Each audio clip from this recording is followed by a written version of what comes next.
Good afternoon sir. Actually ये मेरा 11th day है। तो क्या है कि बाकी सिम्टम जो था, जो फीवर है और स्मेल और टेस्ट, ये तो सब सही हो गया है, मेरा वापस आ गया है। लेकिन 10th डे से मेरे को हल्का हल्का कॉफ कॉफ थोड़ा ये डेवलप किया है। कॉफ तो होना चालू जो हुआ लोग हल्का हल्का सा। रोशन जी कह रहे हैं कि मेरे को कोविड हुआ था, टेस्ट एंड स्मेल गया था, टेस्ट वापस आ गया, स्मेल वापस आ गई, थोड़ा सा खांसी चालू है, अगेन खांसी चालू है, यानी कि हल्का सा निमोनिया था जो मिस हो गया, या फिर ब्रोंकाइटिस है, तो इनहेलर्स लीजिए, उससे ठीक हो जाएगा।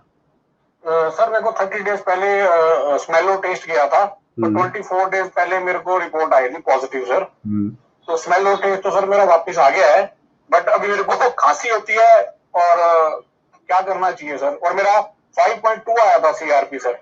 तो आप स्टेरॉयड एंड ब्रोंकोडायलेटर का एक इनहेलर आता है, अपने डॉक्टर से बात करिए, उसको रेगुलरली 1 महीने तक लीजिए। सर मेरा एक्सरे तो नॉर्मल आया था, सीटी स्कैन की जरूरत है क्या करवाने की? नहीं, सीटी स्कैन की जरूरत नहीं है, पहले आप इनहेलर लीजिए, फिर भी सीटी स्कैन कराना चाहें तो आपकी मर्जी है, क्योंकि उसमें हल्का सा कुछ भी निकल भी सकता है।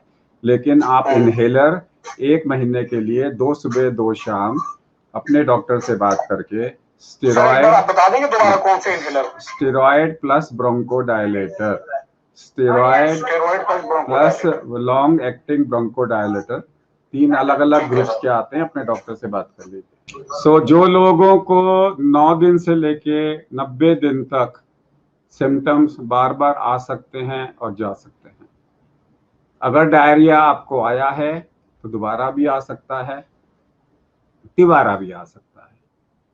अगर डायरिया होता है तो अपने डॉक्टर से बात करके आप प्री एंड प्रोबायोटिक ले लीजिए, उससे भी ठीक नहीं होता है तो मेट्रोनिडाजोल का आप एक कोर्स करा सकते हैं। ये सीरियस लक्षण नहीं है। कोरोना के बाद में 3 महीने तक ये कोई ना कोई तकलीफ देता है। सक्सेना जी को क्या हुआ है? कॉस्ट्रोकॉन्ड्राइटिस। कॉस्ट्रोकॉन्ड्राइटिस का मतलब है कि आपके रिब्स में, कार्टिलेज के एरिया में आपको पेन हो रहा है। दोनों हाथों को अगर आप ऐसे करो और पीछे करो और ऊपर करो, ऊपर करके पीछे करो तो पेन होगा। इसे रिब्स और कार्टिलेज का पेन बोलते हैं। ये धीरे धीरे धीरे धीरे ठीक हो जाता है। हम इसमें सिर्फ हल्दी वाला दूध देते हैं और कुछ नहीं देते, ये धीरे धीरे ठीक हो जाता है। मैं सब लोगों को जनरल पढ़ा रहा हूँ कि अगर आपके 5 दिन हो गए हैं और 5 दिन के बाद में कभी भी एक्सरे नॉर्मल है तो टेक इट फॉर ग्रांटेड, आपका कोरोना सीरियस नहीं है। उसके साथ में तो अभी चिंता करने की जरूरत नहीं है। मुझे 1 अगस्त को मैं पॉजिटिव थी और मेरे घर में 5 लोगों को कोविड हुआ। अब मैं नेगेटिव हूँ, बट मुझे मसल्स पेन बहुत ज्यादा है और वीकनेस बहुत ज्यादा है। सो अनिता जी, सीआरपी कितना है आपका? सर अभी तो मैंने नहीं चेक किया। जब भी आप देखिए 9 दिन, डे 9, डे 40 एंड डे 14, 9, 14, 28, 40, 90, अगर बीच में तकलीफ है तो हम सीआरपी कराते हैं। So I need to know the CRP. अगर सीआरपी ज्यादा है तो ट्रीटमेंट अलग है, सीआरपी कम है तो ट्रीटमेंट अलग है। सीआरपी का 21.24 mg पर लीटर ज्यादा है कल की रिपोर्ट से सर। WBC 11,000 है सर। ज्यादा है दनीश जी, सीआरपी तो ज्यादा है आपका।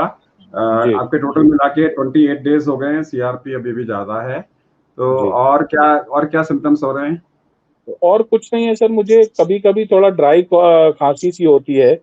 बाकी चलने फिरने में कोई दिक्कत ऐसी तो नहीं है।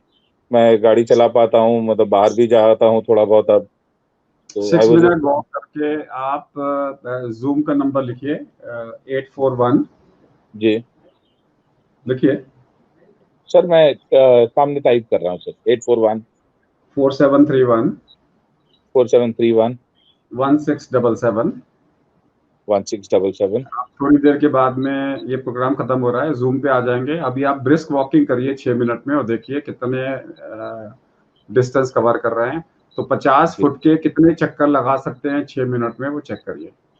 ठीक है सर, डन सर। 50 फीट के, यानी कि एक जगह और दूसरी जगह में 50 फीट का डिस्टेंस, और कितने चक्कर लग रहे हैं 6 मिनट में, वो लगा के आप बताइए, मैं आपसे बात करता हूँ। जी sir, thank you sir, thank you sir. आज का हमारा सब्जेक्ट है 6 minute walk test.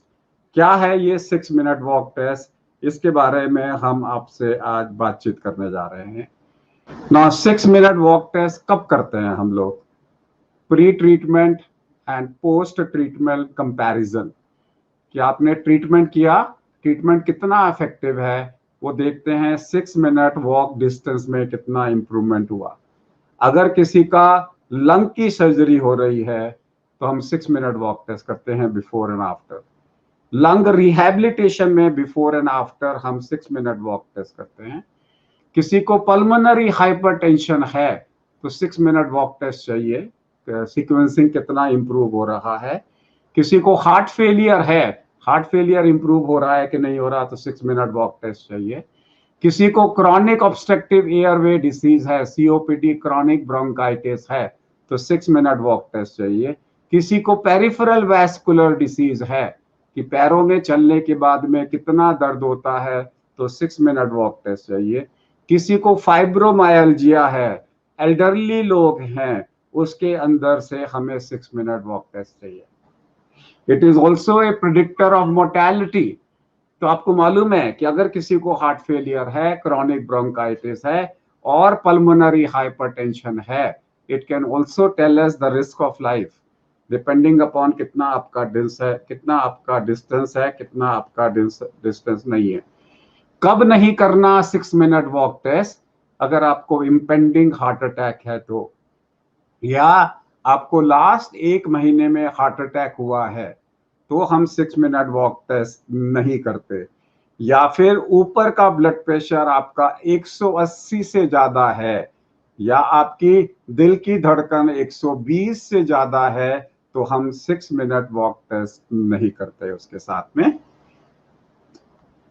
6 minute walk test में कब बंद कर देते हैं हम लोग?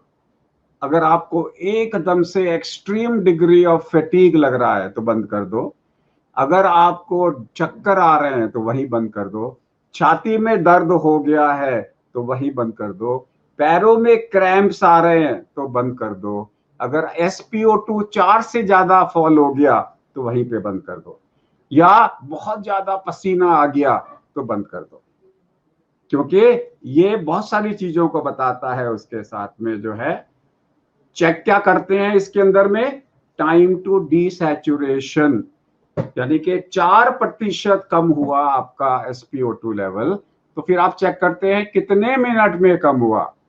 एक तो 4% कम हुआ, दूसरा कितने मिनट में हुआ। मान लीजिए आज आपको हार्ट फेलियर है, COPD है, लंग फाइब्रोसिस है, आपको चलने में SpO2 लेवल 2 मिनट में कम हो जाता है, ट्रीटमेंट के बाद में 4 मिनट में कम होता है, तो आपने 2 मिनट कमाए उसके साथ में। दूसरा है टाइम टू रिकवरी टाइम, कितने मिनट के बाद में SpO2 नॉर्मल हो जाता है। तीसरा है कितना डिस्टेंस आपने नापा, and time to minimum SpO2। मान लीजिए आपका SpO2 95 था, 4 गिर गया, 91 आ गया, उससे बोलते हैं 4 में गिरने में कितना टाइम लगा, और कम होता गया तो कितने मिनट तक आपका SpO2 लेवल सबसे कम आया। ये सारी चीजें हम चेक करते हैं इसके अंदर में। एक नॉर्मल फार्मूला याद रखिए 200-500 का, कि अगर 200 से कम है यू आर हाई रिस्क, 500 से ज्यादा है तब then you are normal. 50 metre कम से कम रिस्पांस आए तब हम बोलते हैं आप रिकवर कर रहे हो, यानी कि पोस्ट कोविड है, आपका घर में आ गए हैं, अब आपके निमोनिया हुआ था, अब आप ठीक हो चुके हो। जितने भी लोगों को निमोनिया हुआ है, यानी कि 30% कोविड लोगों को निमोनिया हुआ होगा, वो अपना 6 मिनट वॉक टेस्ट में डिस्टेंस नापेंगे और फिर वो धीरे धीरे कोशिश करेंगे कि कम से कम 50 से 70 मीटर उनको इंप्रूवमेंट हो जाए। That will be their target, कि मेरा पहले 400 मीटर था, अब मुझे 500 मीटर की प्रैक्टिस करनी है। That is called lung rehabilitation. That is called lung rehabilitation। उसके साथ में अगर आपका डिस्टेंस 200 मीटर से कम है तो मेरे लिए वो कोमॉर्बिड है। मेरे को फर्क नहीं पड़ता आपको डायबिटीज है कि नहीं, मेरे को फर्क नहीं पड़ता आपको ब्लड प्रेशर है कि नहीं है। मेरे लिए कोमॉर्बिड वो है जो 6 मिनट में 200 मीटर नहीं चल सकता, या 6 मिनट में जिसका ऑक्सीजन लेवल 4% से कम हो जाता है। That's how I manage such cases with that. CT scan का स्कोर अगर आपका 8 से कम है तो फिर आपको बिल्कुल चिंता करने की जरूरत नहीं है, ये माइल्ड है। 18 से ज्यादा है तो सिवियर है। Definitely you require a intensive care. अच्छा सुनो, चैनल को सब्सक्राइब करो, उसके बाद घंटी बजा देना ताकि अगली वीडियो आपसे मिस ना हो पाए।